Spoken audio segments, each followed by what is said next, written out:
Buenas noches, gente. Yo soy Fede Acá Kime. y estamos una vez más en Viernes de lo Extraño. Hoy con un caso, elegí un solo, o sea, hablar de este caso porque es para hablar largo y tendido, pero dije, ¿habrá otros casos similares? Y hay otros casos similares, obviamente, así que también los agregué, que es el caso Roswell. El caso es muy conocido, hay millones de videos, millones de películas, series. De hecho, creo que el furor por los ovnis desde que se descubrieron fue por este caso. Porque este caso le dio forma, primero, a los aliens, por cómo los describieron. Segundo, a los hombres de negro. O sea, tiene todos los condimentos que nosotros conocemos sobre el tema ovni en este caso. O sea, yo se los voy a contar cómo fue, bien detallado, y qué pasa hasta el día de hoy en esta zona. Así que nada, los invito también a que nos sigan en el Instagram del podcast, Viernes de lo Extraño, Viernes de LE. Me pueden escribir, me pueden sugerir temas, se los voy a agradecer un montón. Me pueden decir sus casos también paranormal, sus casos personales, si se animan. Los invito a que se animen porque se han animado varios y están bastante buenos, están todos en los capítulos anteriores. Así que bueno, arrancamos con el tema de hoy. Bueno, esto pasó en 1947 en el desierto de Roswell, Nuevo México. Algo cayó del cielo. Una tormenta había cruzado la zona la noche anterior, y en medio de ese paisaje desolado, un ranchero llamado William McBrazel salió a revisar sus tierras tras el temporal. No imaginaba que lo que encontraría cambiaría la vida para siempre, y daría inicio a la era moderna del fenómeno ovni. En su campo, cerca del rancho Foster, Brazel halló esparcidos unos restos metálicos, láminas brillantes como un papel de aluminio que no podía quemarse ni romperse, también pedazos de lo que parecía madera, pero más dura que cualquier palo conocido, y filamentos parecidos a hilos imposibles de cortar. Intrigado, Brazel recogió parte del material y viajó hasta Roswell, donde se lo mostró al sheriff local George Wilcox. Este, a su vez, notificó a la base aérea del ejército de Roswell que envió al mayor Jessel Marcel, que era un oficial de inteligencia. El 8 de julio de 1947, la oficina de prensa de la base aérea difundió un comunicado explosivo. El comunicado decía: el grupo 509 de bombardeo ha recuperado un platillo volador en un rancho cerca de Roswell y lo ha trasladado a la base para su análisis. O sea, esto salió en el diario, en un comunicado oficial. La noticia causó tan conmoción nacional que los diarios del país titularon la frase exacta: las Fuerzas Armadas capturan un platillo volador en un rancho de la región de Roswell. Durante unas horas, el mundo creyó que el contacto con vida extraterrestre era un hecho. Pero al día siguiente el ejército se retractó. Declararon que los restos no eran de una nave espacial, sino de un globo meteorológico convencional, que formaba parte de un experimento climático. Incluso organizaron una rueda de prensa con el mayor Marcel, mostrando restos de lo que claramente parecía ser un globo de papel, cuerda y palillos. Esta fue la primera desmentida del gobierno, que no se la creyó nadie ni en ese momento, y obviamente menos ahora porque ya van a ver qué inventaron después de eso. Jesse Marcel, sin embargo, nunca creyó esa versión oficial. Años después, en entrevistas televisivas, declararía: no era nada hecho por el hombre, tenía una textura y una capacidad de volver a su forma que jamás vi, no era de este mundo. Su testimonio dio pie, décadas más tarde, a lo que hoy conocemos como el gran encubrimiento de Roswell. Es lo que yo decía, el gobierno, si bien el ejército dio un primer análisis y dijo que era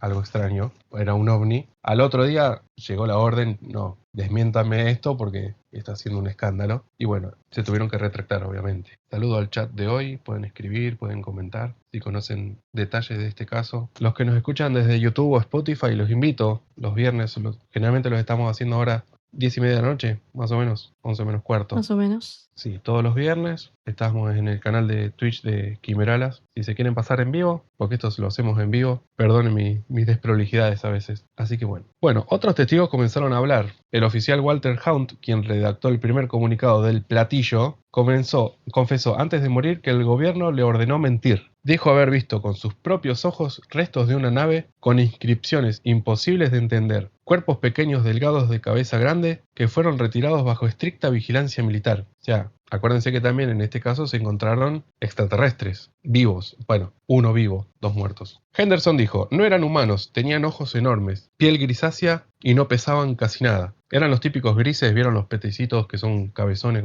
con ojos negros, grandotes. Durante años, el caso Roswell fue olvidado, hasta que en 1978 el físico nuclear e investigador Tatum Friedman entrevistó a Jesse Marcel. A partir de ahí, el caso resurgió con fuerza y con él las teorías. El gobierno respondió finalmente en 1994 con un informe oficial. Según ese reporte, los restos pertenecían al proyecto Mogul, una operación secreta destinada a lanzar globos a gran altitud equipados con micrófonos para detectar pruebas nucleares soviéticas. El material usado era inusual, dijeron, y por eso causó confusión. Yo no sé si se acuerdan la noticia de, no sé si fue este verano o el año pasado, la noticia esa de que habían derribado en Estados Unidos una serie de globos chinos, no sé si se acuerda alguien. Me estás Supuestamente matando.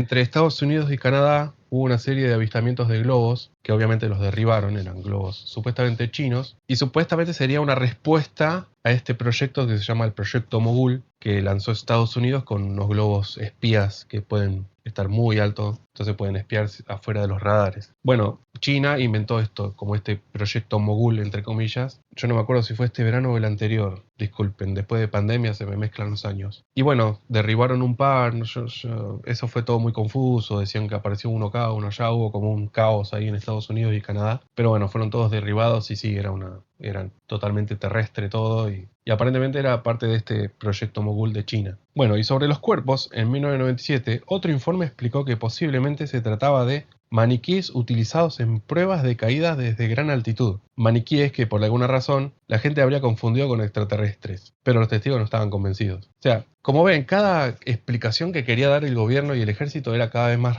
embrollada, más rebuscada. Este fue un caso muy difícil de tapar. Yo creo que al hacerse tan público o, ¿cómo puedo decirlo?, mediático, al aparecer en películas, se banalizó el tema. Entonces ningún gobierno capaz que lo quiso investigar a fondo y dar a conocer, o sí. O sea, obviamente lo ha estudiado a fondo el gobierno de Estados Unidos, pero lo que quiero decir es que alguien externo al gobierno lo haya investigado a fondo y llegar a ver qué pasó. Porque una de las tapaderas del ejército, es más, creo que la zona se militarizó totalmente, yo después les voy a contar más o menos. Y bueno, el hecho de banalizarlo en películas, series y eso, como que no se lo tomó mucho más de en serio años después. Bueno, yo hace un tiempo también, creo que en el capítulo del Área 51 les hablé de la retroingeniería. Yo no sé si se acuerdan de ese término, que es la retroingeniería es básicamente estudiar un objeto más avanzado tecnológicamente que el que tenés y replicarlo. Eso es la retroingeniería. Bueno, durante años circularon rumores de que los restos fueron llevados a la base de Wright-Patterson en Ohio, donde científicos de élite habrían intentado replicar la tecnología recuperada. Algunos incluso aseguran que de allí surgieron avances como la fibra óptica, el Kevlar, etc. Yo después les voy a contar algunos ejemplos de lo que supuestamente se han inventado gracias a estos restos recuperados. Aunque nunca se ha demostrado con documentos oficiales, la leyenda persiste. Luis Elizondo, ex agente del Pentágono, sostuvo décadas después que los militares habían recolectado materiales no fabricables por humanos, con características imposibles de reproducir en laboratorios. Nos decía, no era natural, no podía haber sido creado por nuestras manos, estaba diseñado y por una inteligencia que no es la nuestra. Esto lo dice un ex agente del Pentágono. Que de hecho Luis Elizondo tiene varias entrevistas, son muy interesantes, pueden buscarlas, creo que están en YouTube. Bueno, después tenemos el proyecto Blue Book. Yo quiero hacer un programa también del proyecto Blue Book. Yo les había contado algo más o menos que era. Es un proyecto que llevó a cabo el gobierno de Estados Unidos para investigar casos anómalos y llegaron, o sea, era investigarlo y darles una respuesta a lo que eran. Bueno, muchos de esos casos las respuestas fueron totalmente rebuscadas y muchas no tuvieron respuesta directamente. Así que yo voy a hacer como un análisis de este proyecto Blue Book y les voy a comentar en algún otro programa más adelante. Bueno, el proyecto Blue Book, que se desarrolló entre 1952 y 1969, fue una de las investigaciones más grandes del gobierno de Estados Unidos sobre ovnis, aunque sus archivos sobre Roswell son mínimos, porque oficialmente fue descartado desde 1947. O sea, el gobierno lo descartó oficialmente cuando dijo que fue un globo. El programa en su conjunto reconoció que un pequeño porcentaje de avistamientos no podía explicarse, es como yo les decía. Pero bueno, eso vamos a hablar en otro programa. Así que bueno, a día de hoy, ¿qué pasa en Roswell? Aunque han pasado más de 75 años desde aquel misterioso estrellamiento en el rancho Foster, Roswell nunca ha perdido su energía enigmática. Para muchos, lejos de ser solo una leyenda del pasado, el área sigue viva en fenómenos difíciles de explicar. Muchos residentes locales, turistas e incluso militares retirados han reportado avistamientos de luces anómalas, objetos silenciosos suspendidos en el aire y fenómenos atmosféricos que no corresponden a ningún patrón meteorológico conocido. Un caso reciente ocurrió en 2022, cuando una pareja de viajeros proveniente de Texas, que pasaba la noche en las afueras de Roswell para ver el cielo estrellado, afirmaron ver una luz triangular perfectamente definida, completamente estática, que de pronto desapareció sin emitir sonido alguno. No fue una estrella fugaz ni un avión, era como si alguien nos observara desde arriba. No teníamos palabras, le dijeron a un canal local. Otros visitantes reportan fallos repentinos en sus dispositivos electrónicos, brújulas que giran sin control, o incluso sensaciones físicas extrañas, náuseas, mareos y desorientación, al aproximarse al supuesto lugar del choque original. Acá Weber dice, es una tapadera gigantesca. A partir del proyecto Blue Book, cualquier periodista que preguntaba a un gobernante sobre el tema OVNI, lo mandaban a leer dicho libro. Exactamente, o sea, yo para mí mi teoría era que el Blue Book era darle una explicación, aunque sea lo más estúpida posible, para que la gente deje de preguntar, básicamente. Pero mientras más investigaban, encontraban casos cada vez más extraños, y hay muchos que no pudieron explicar, y hay otros que dieron explicaciones totalmente, no sé, idiotas, llegó a ser. O sea, eran explicaciones que te las hacía creer a un nene de 2 años. Eran totalmente cualquier cosa. Pero bueno, yo ya les voy a hablar del proyecto Blue Book, de los que se pudieron comprobar, de los que no se pudieron comprobar y de las explicaciones más absurdas que dieron sobre un caso. Bueno, investigadores independientes, incluidos físicos aficionados y especialistas en geomagnetismo, han visitado la región para realizar mediciones. Algunos afirman haber detectado anomalías magnéticas en el subsuelo que no concuerdan con la composición geológica normal del terreno. Aunque la comunidad científica convencional no valida estas teorías, los registros están documentados en informes no oficiales. Como les digo, el gobierno no quiere tener nada que ver con investigaciones. Para ello terminó en 1947 cuando dijeron que fue un globo. Punto. Por eso no oficializan ninguna investigación. Que es raro, porque uno tiene que seguir investigando. Es raro que algo se cierre, diga, fue esto, punto, y no se investigue más. Es obvio que siguieron investigando, ¿no? También existen relatos de testigos que aseguran haber sentido presencias o experimentado sueños lúcidos y premonitorios tras pasar la noche cerca del in-sitio del impacto. Ustedes acuérdense que esto se explotó turísticamente, o sea, Roswell, la zona, la ruta, porque vos vas por la ruta y es todo ovni, todo aliens. De hecho, hay un festival que se produce ahí una vez al año, o sea, lo están explotando a más no poder hasta el día de hoy. Algunos investigadores creen que los restos originales pudieron dejar una especie de huella energética por resonancia no visible. Aunque el sitio original del incidente está hoy en terrenos privados, durante años testigos afirmaron haber visto vehículos militares circulando de noche, helicópteros sin identificación y hasta vigilancia de drones. Un ex empleado del mantenimiento de la autopista 285 en declaraciones anónimas dijo: durante las madrugadas, cada tanto se ven camionetas negras o jeeps que aparecen de la nada. No son turistas, vienen, se quedan un rato con equipos raros y se van sin hablar con nadie. Roswell vive entre lo comercial y lo paranormal, como les estaba hablando. Todos los años se celebra el Roswell UFO Festival, donde acuden miles de personas disfrazadas de alienígenas, se realizan conferencias con ufólogos de renombre y los museos explotan la narrativa con humor y merchandising. Yo hace poco, yo sigo otro podcast que se llama, lo voy a nombrar porque es muy bueno, La Huella OVNI. Es muy bueno ese podcast. Y el conductor, que ahora no me acuerdo cómo se llama, Jorge Luis Zuckdorf se llama, viajó a Roswell, es argentino este hombre, viajó a Roswell y estuvo en esta conferencia, dice que es una conferencia hermosa, se hablaron de muchos temas, él estuvo en el lugar, dice que es una experiencia increíble. Así que les recomiendo el otro podcast, también, La Huella OVNI, en Spotify y YouTube. Pero incluso en este contexto más festivo, siempre aparece alguien que dice haber visto algo la noche anterior. No es raro que en medio del festival un anciano se acerque a una carpa y te diga en voz baja: yo estuve ahí, no fue un globo. Roswell sigue siendo una especie de meca ovni, y no solo por lo que pasó en 1947, sino porque a día de hoy el cielo sigue sin dar todas las respuestas. Algunos ufólogos creen que Roswell no fue un accidente, sino una advertencia. Otros que fue solo la primera visita, y unos pocos que aún hoy algo permanece bajo la superficie del desierto. Bueno, ¿qué pasa hoy en Roswell? Vamos a analizar un poquito. En Estados Unidos se reforzó la atención oficial sobre los llamados UAP, OVNIs, ahora se llaman UAP para el gobierno de Estados Unidos, ¿no? El All Domain Anomaly Resolution Office revisó archivos desde 1945 y concluyó que no hay evidencia de tecnología extraterrestre, ni cuerpos alienígenas procedentes de Roswell, ni otros reportes históricos. O sea, hasta el día de hoy el gobierno de Estados Unidos te lo va a seguir negando a muerte,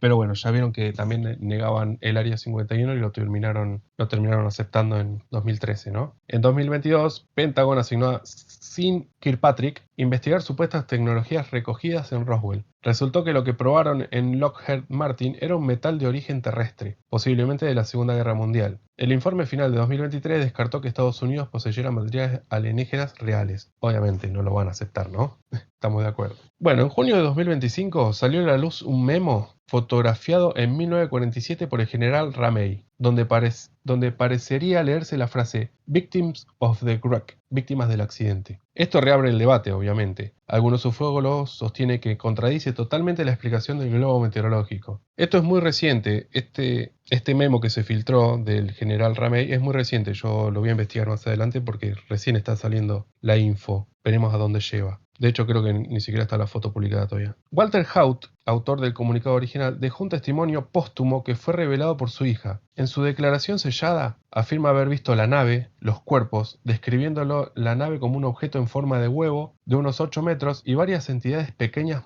muertas. Kevin Radley, reconocido investigador del caso, asegura haber entrevistado a más de 600 personas y reafirma que no queda ninguna explicación terrestre viable para lo hallado en Roswell. Más allá de OVNI, Roswell también se promociona como un centro de actividad paranormal. Es como le dije, lo están explotando hasta la última piedra. Tour de fantasmas urbanos en edificios históricos, relatos de apariciones, frío súbito o voces captadas por dispositivos EVP en hoteles antiguos o calles del centro. O sea, investigadores de lo paranormal explotan Roswell. Ustedes van a YouTube, está lleno de cosas de fantasmas, obviamente de ovnis. Hacen vigías a la noche. Está súper explotado hasta el día de hoy. Equipos como la Roswell Paranormal Society o Joe West Ghost Hunters realizan investigaciones usando detectores MF, spirit boxes y grabaciones nocturnas, reforzando la atmósfera misteriosa de la ciudad. Es como les decía, está explotadísimo de investigadores. Bueno, y para terminar, expertos como Garrett Graff vinculan el caso Roswell con el desarrollo de teorías conspirativas modernas. Alegan que el mito contribuyó al surgimiento de desconfianza pública hacia el gobierno que se manifestaría décadas más tarde. Como les digo, ya el gobierno no les cree a nadie. O sea, al gobierno de Estados Unidos no se les cree nada. A pesar del escepticismo oficial, como les digo, el gobierno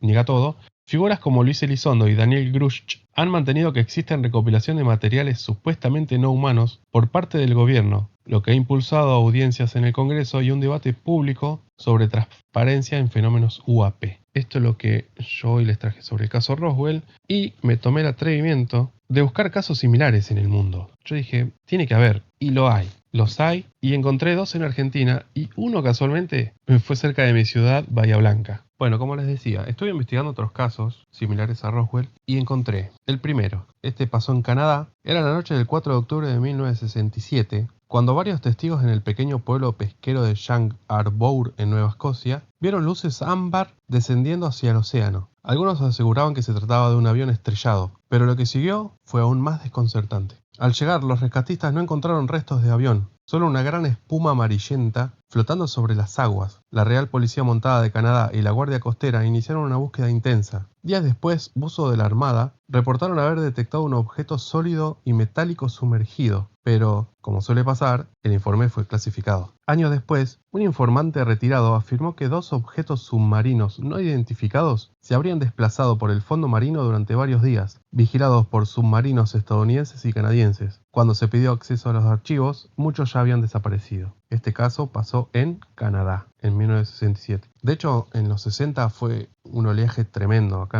en Argentina, más que nada en Bahía, fue tremendo el oleaje ovni que hubo. De hecho, el crash que pasó acá en Bahía fue en la década de 60. El otro caso que encontré fue en Rusia, en Dalnergorsk. Empezamos con los nombres raros. El 29 de enero de 1986, los residentes de Dalnergorsk, un pueblo minero en el lejano oriente ruso, vieron un objeto incandescente y esférico cruzar el cielo antes de estrellarse contra la colina 611. Al día siguiente, investigadores soviéticos encontraron el área chamuscada y varios fragmentos metálicos extraños, que no se correspondían con ningún material terrestre conocido. Se hablaba de una aleación con propiedades inteligentes, fragmentos que parecían reaccionar ante campos electromagnéticos. El fenómeno fue tan inquietante que el gobierno soviético envió un equipo especial para recuperar pruebas y estudiar la zona, que hoy sigue siendo considerada un sitio caliente de actividad anómala. Los testigos aseguraron que no se trataba de un meteorito. La trayectoria era controlada, sin explosión sonora, y el objeto se desaceleró antes de impactar. De hecho, siempre que pasan estas cosas de la zona queda como cargada energéticamente. Me saca el cuero, loco. ¿Qué pasó? ¿Qué Y dice? se la vienen pegando los ovnis. Peor que Kim en el Euro. De hecho, hay un caso, yo no lo encontré, lo vi una vez en un video, que en realidad no lo agregué porque eso lo quiero preparar para otro podcast. Supuestamente en la Edad Media, no me acuerdo en qué año, hubo una guerra de ovnis en el cielo. Y nada, la gente medieval lo vio todo. De hecho, creo que hay cuadros pintados de esa guerra entre ovnis, entre naves, que pasó en nuestra atmósfera. Ok. Pero bueno, lo quiero preparar para otro podcast de ovnis en la antigüedad o algo así. Quiero investigarlo. Bueno, el tercer caso que les traigo, similar al de Roswell, pasó en México, en Coyame. En agosto de 1974, Coyame, un pueblo fronterizo en Chihuahua, vivió una historia parecida a salida de un thriller. Un ovni fue detectado por radar mexicano y minutos después colisionó con una avioneta civil. La zona fue rápidamente asegurada por el ejército mexicano, pero el relato más oscuro viene después. Al parecer, una fuerza militar de Estados Unidos cruzó la frontera sin autorización, se llevó el ovni, limpió la zona y eliminó a los testigos. Turbísimo. Hay incluso informes de soldados mexicanos muertos por exposición a materiales tóxicos provenientes del objeto. Ustedes acuérdense, como yo les conté en el tema del Área 51, que supuestamente los restos de Roswell finalmente fueron llevados al Área 51 para hacerle la retroingeniería. Y hubo muchos muertos, enfermos con cáncer, empleados. Y en los 90 hubo una serie de juicios, ¿se acuerdan? De las mujeres de los trabajadores del Área 51. Bueno, acá pasó algo similar. Aunque el gobierno mexicano nunca reconoció oficialmente el incidente, documentos filtrados de la CIA hablan de una recuperación de material aéreo anómalo en zona hostil, sin mencionar el país. Esto pasó en México. Dice Weber, pobre gente, mejor no digo que vi un ovni, si no me pasa lo mismo. No. Sí, de hecho, a ver, el riesgo de radiación en objetos que caen del cielo está porque vienen cargados de la radiación solar misma. Así que un objeto, aunque sea terrestre, que te acerque es peligroso. O sea, si un satélite se precipita y cae en el patio de tu casa, no te acerques, básicamente. Claro. Dice, imagínate ser de inteligencia y vivir todo eso.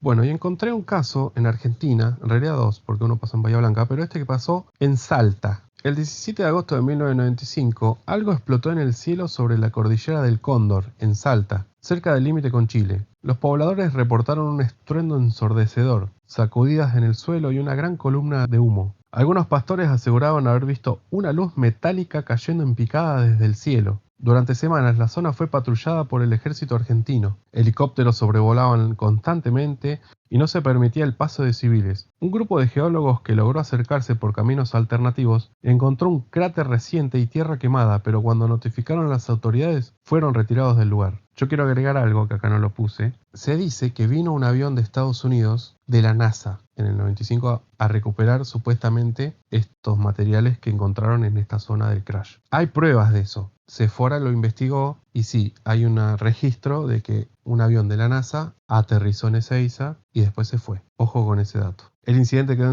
quedó silenciado. No se encontraron restos de satélites ni meteoritos. Ningún país se adjudicó la caída de un objeto. Algunos testigos aseguran que se recuperó algo del sitio, pero que fue trasladado fuera de la provincia en camiones militares sin insignias. Como les digo, lo que recuperaron es obvio que se lo llevó este avión de la NASA, que está comprobado que en 1995, el 17 de agosto, estuvo ahí, o el 18, no sé. Bueno, y el último caso que les tengo, similar a Roswell, pasó en mi ciudad, en mi querida Bahía Blanca, que es testigo de muchos y muchos y muchos casos ovni en la historia desde su fundación. Los animo a escribir en el chat lo que quieran. Si me quieren sugerir temas también para la semana que viene, bienvenido sea. Bueno, esto pasó en 1962. En mayo de 1962, para ser más preciso, se registró una ola de avistamientos en Argentina, muchos concentrados en Bahía Blanca, como les decía, incluyendo la base aeroportuaria Comandante Espora. ¿Se acuerdan? Espora, la batalla contra los 3 objetos. Bueno, y Puerto Belgrano, que queda a unos 20 kilómetros, poco más, poco menos. Un testigo, vendría a ser de alto mando de la Armada, es lo que Sephora le hizo.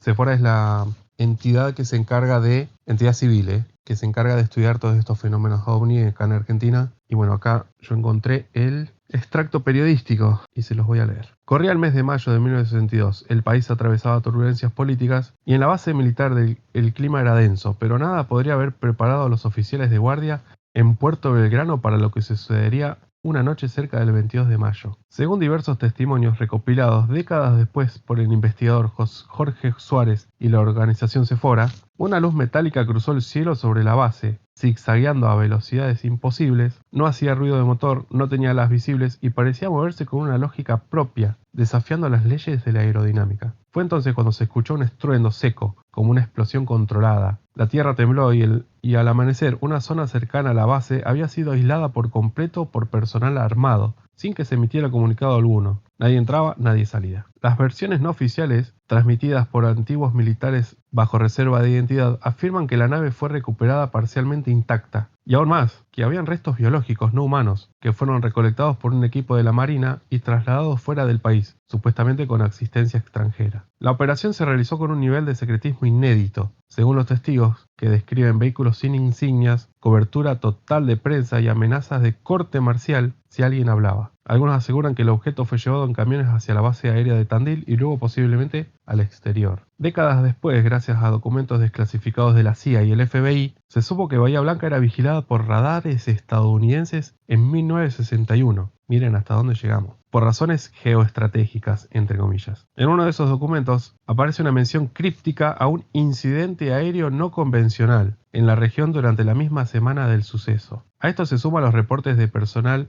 naval retirado que habló con periodistas en los años 80 y 90, asegurando que lo que cayó no era de este mundo, pero que la orden fue clara: silencio total. O sea, si no se enfrentaban a cortes marciales, o sea, esto era heavy. La hipótesis más aceptada entre los investigadores del fenómeno OVNI en Argentina es que el gobierno de entonces, bajo presión o cooperación con potencias extranjeras, entregaron la tecnología recuperada a cambio de favores estratégicos. Un supuesto pacto de silencio que incluía, como en el caso Roswell, la negación oficial de todo lo ocurrido. Hasta hoy, la Armada Argentina no ha emitido ninguna declaración sobre aquel episodio, salvo para desmentir cualquier enfrentamiento o recuperación de tecnología no identificada. Por supuesto, el gobierno negando todo. Estos son los casos que yo encontré similares. Este de Bahía me sorprendió bastante. Yo, si bien lo conocía, no conocía bien a detalle. Hay muchos casos. Yo, los invito a escuchar el primer podcast de esta temporada, que es de Bahía Blanca. Hablo de muchos casos y me quedaron muchos por contar. Así que seguramente en algún momento capaz que haga una parte 2. Pero básicamente los más conocidos los he contado ahí.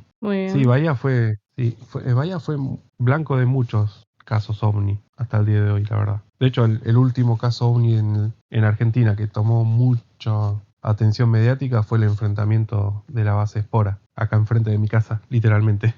A 4 cuadras de mi casa pasó eso y yo no escuché nada. Bueno, y ahora que les hablé de los casos Roswell y similares, me puse a investigar a ver qué supuestamente recuperaron o qué inventaron, porque en esa época, o sea, años 40, entre los años 30, 40 y 50, más que nada entre los 40, 50 y 60, mejor dicho, hubo un avance tecnológico tremendo, un salto tecnológico tremendo, en todo sentido, en el sentido automotriz, en el sentido tecnológico en computadoras. O sea, en esas 2 décadas, en 20 años, se avanzó lo que no se avanzó en 200 años, por ejemplo. Por eso se dice que este crash de Roswell y otros crashes, ayudaron a avanzar a la humanidad tecnológicamente con esto de la retroingeniería. Entonces me puse a investigar qué se recuperó o qué inventaron gracias a esto. Y encontré que los microchips, o sea, los circuitos integrados, podrían haber sido una retroingeniería recuperada de Roswell. O sea, la tecnología de microprocesadores ultracompactos se habría desarrollado a partir del análisis de circuitos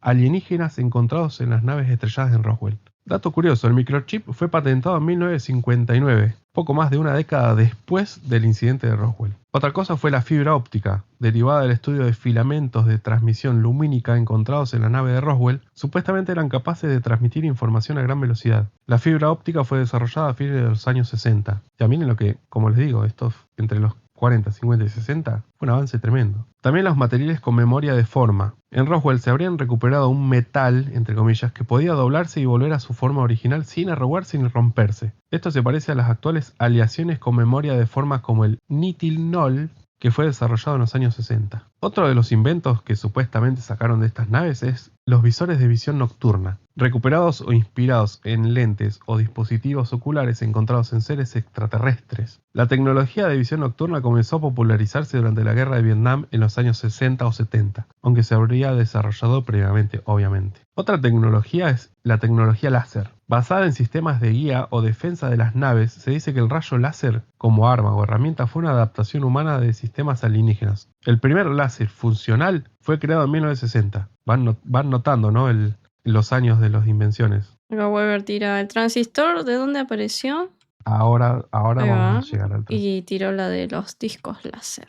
Sí, después tenemos la aceleración de la biotecnología y la nanotecnología. Algunos aseguran que la disección de cuerpos alienígenas permitió avances en genética, prótesis biónica o medicina regenerativa. Incluso se dice que algunos chips implantados en supuestos abducidos inspiraron el desarrollo de tecnología de implantes en humanos. Vieron que ahora se implantan cosas en el cerebro para controlar no sé, un videojuego o lo que sea. Yo no me daría eso, pero ni loco. Sí, la verdad que vi hacerlo. De hecho, hay una chica que jugó Elden Ring con su cerebro. Sí. Después tenemos tecnología stealth, invisible al radar. Algunas características del fuselaje de las naves alienígenas fueron adaptadas a los aviones militares. El desarrollo del avión F-117 Nighthawk con tecnología de sigilo comenzó en los años 70. Vieron las similitudes en los años, como yo les decía. También los discos compactos y el almacenamiento digital puede venir de la retroingeniería. La capacidad de las naves de almacenar grandes cantidades de información habría servido de base para los primeros sistemas de almacenamiento digital. Weber nos decía los transistores. Bueno, los transistores también. Se dice que el transistor, que permitió la miniaturización de aparatos electrónicos, fue directamente inspirado por dispositivos extraterrestres. Bell Labs anunció su invención en 1947, encima el mismo año del caso Roswell. El ingeniero Philip J. Corso, en su libro The Day After Roswell, afirma que los transistores fueron desarrollados gracias a los hallazgos de esa nave. O sea, se ve que los transistores eran fáciles de fabricarlos porque los sacó el mismo año. Y por último tenemos la tecnología de comunicaciones inalámbricas avanzadas. Algunos ufólogos aseguran que la capacidad de comunicación instantánea entre naves o seres alienígenas fue replicada luego de un sistema como Wi-Fi o Bluetooth o telecomunicaciones de alta frecuencia. Esto está todo en un libro de este Philip J. Corso, que publicó el libro El día después de Roswell. Relata todas estas supuestas teorías de que inventaron. Está muy bueno el libro. Dice Weber, sí, los transistores son fáciles de crear, pero difíciles de entender cómo funcionan. Un saludito De a hecho, Caro se de dice paso. hola, Caro, la genia, siempre acá presente. A Carito, que me tiene que conseguir más testimonio de sus compañeros, si se animan. Bueno, sí, de hecho dicen que la capacidad del transistor todavía no está bien estudiada, que puede servir para otras cosas o para otras capacidades. Así que bueno, espero que les haya gustado el tema de hoy y no me quiero ir sin decir la noticia de la semana, ¿no? Pero si alguien tiene algo más que aportar sobre el caso, les doy un ratito para que escriban en el chat. ¿Casos en Uruguay conoces? Pregunta Fer. Lo podemos investigar, sí. Podemos hacer un especial Uruguay. Y hay mucho, en Uruguay hay muchos casos. El podcast que yo escucho, La Huella OVNI, ha hablado con varios uruguayos y sí, hay casos de todo tipo. Podemos hacer un especial Uruguay. Ahora que me vengan a la mente no se me viene ninguno, pero sí, sé que hay. De hecho, no hablé sobre los hombres de negro que aparecieron en Roswell al otro día del crash. Pero bueno, esa info está media dudosa. Pero sí, se dice que aparecieron los famosos hombres de negro a dar la explicación del globo. De hecho, dicen que hablaron con el dueño del lugar. Bueno, vamos a la noticia de la semana.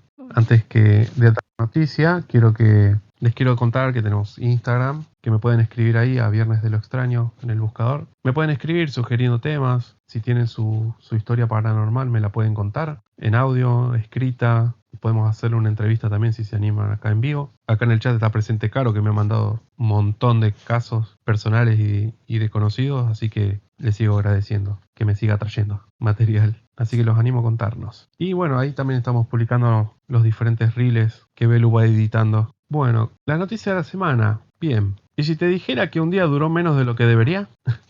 Así como lo escuchan, chicos. El 22 de julio fue el día más corto de toda la historia hasta el momento registrado. Y se dice que ahora en agosto puede haber un día más corto todavía. Voy a explicar mejor esto. A ver, la rotación de la Tierra siempre varía. O sea, se va desacelerando supuestamente porque la Luna se va alejando. Entonces, antes, hace unos millones de años, el día duraba, por ejemplo, 19 horas. Hoy en día dura 24 horas, pero gracias a los relojes atómicos se sabe específicamente cuánto tiempo tarda en girar sobre su propio eje. Bueno, aparentemente el 22 de julio giró 1.59 milisegundos menos que las 24 horas reglamentarias. O sea, el día se acortó 1.59 milisegundos. Y nadie tiene una explicación de por qué está pasando. Hay una pequeña explicación que yo vi justamente hoy que dicen que esto está pasando gracias a las represas en el mundo. Hacen como un contrapeso en la rotación y como que las está haciendo rotar más en vez de rotar menos, que esté rotando más rápido todavía. Bueno, ¿qué explicación encontré? Bueno, dice, la Tierra gira alrededor de su eje una vez cada 24 horas, pero ese número no es tan exacto como pensamos. Factores como la atracción gravitacional de la Luna, los terremotos, los cambios en las corrientes oceánicas y los vientos atmosféricos afectan esa rotación. En las últimas décadas, la tendencia había sido al revés. La Tierra estaba girando lentamente, como les estaba diciendo, y se habían considerado incluso agregar los llamados segundos intercalares para corregir ese desfase. Pero en los últimos años algo cambió. La Tierra empezó a acelerar. El récord anterior había sido el 22 de julio, fue el 29 de junio del 2022, cuando el planeta completó su rotación en 1.50 milisegundos más rápido de lo habitual. Pero esa marca fue rápidamente superada semanas después, y ahora está pasando otra vez. ¿Pero por qué ocurre esto? Pueden ser cambios en el núcleo de la Tierra. Se sospecha que el núcleo interno sólido podría estar desplazándose o girando a diferentes velocidades que el resto del planeta. Derretimiento de los polos, la redistribución del peso del planeta por el derretimiento del hielo, puede estar afectando el momento angular de la Tierra, o sea, se puede estar torciendo. Eventos sísmicos y geológicos, movimientos tectónicos masivos puede alterar levemente el eje o la velocidad de rotación. El bamboleo de Chandler, un movimiento irregular del eje terrestre descubierto en el siglo XIX que parece estar intensificándose. ¿Esto qué quiere decir? El eje de rotación se está corriendo hacia lo que creo que es Noruega. Por lo menos el polo electromagnético norte se está desplazando mucho a lo que es Noruega, para allá. Pero bueno, ¿nos deberíamos preocupar? O sea, a corto plazo no. Pero estos cambios podrían tener impacto en sistemas que dependen de una sincronización extremadamente precisa, como los GPS, la aviación, los satélites y las telecomunicaciones globales. Si esta tendencia continúa, podríamos enfrentarnos a la necesidad de ajustar los relojes atómicos, pero no agregando segundos como se venía haciendo, sino quitándolos por primera vez. Esto se llama segundo intercalar negativo, una medida sin precedentes que tendría implicaciones técnicas significativas. Así que bueno, esta es la noticia de la semana, es que la Tierra está rotando más rápido de lo que debería. Y ahora en agosto vamos a tener también el día más corto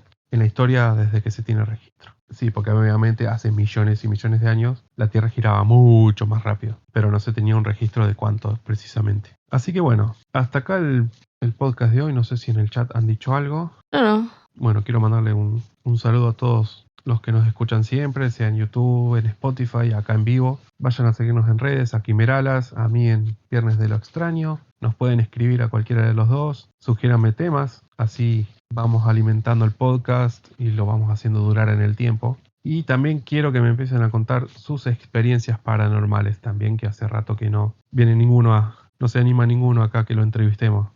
Así que bueno, espero que les haya gustado el tema de hoy. Me despido para la próxima. Hasta luego. Nos vemos.